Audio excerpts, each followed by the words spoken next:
নমস্কাৰ, মোৰ নাম চানি সোণোৱাল। মই চৰাইমাৰী উচ্চ মাধ্যমিক বিদ্যালয়ৰ পৰা বৰষুণৰ পানী সংগ্ৰহ কৰি কেনেদৰে খোৱাৰ উপযোগী কৰিব পাৰি তাকে এটা আৰ্হি দেখুৱাবলৈ আহিছোঁ। আহকচোন আমি এই আৰ্হিটোৰ ওচৰলৈ। ইয়াত আমি প্ৰথমে ইয়াত বৰষুণৰ পানী পৰিবলৈ এটা পাত্ৰ দিয়া হৈছে।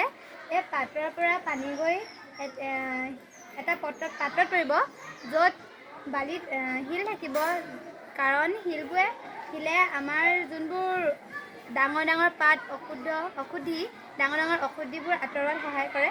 তাৰপিছত দিছোঁ আমি বালি, যিয়ে আমাৰ আটাইতকৈ সৰু সৰু ক্ষুদ্ৰ কণা বা ক্ষুদ্ৰ ঔষধিবোৰ আঁতৰোৱাত সহায় কৰে। তাৰপিছত এয়া আমাৰ খোৱাৰ উপযোগী পানী পোৱা হৈছে। আমি এই আৰ্হিটো প্ৰদৰ্শন কৰাৰ মূল উদ্দেশ্য হৈছে যে আমাৰ যি ভূগৰ্ভৰ পানীৰ নাটনি তাৰ অভাৱ দূৰ কৰাৰ উপৰিও আমাৰ দৈনন্দিন জীৱনত বিভিন্ন কামতো প্ৰয়োগ কৰিব পাৰি।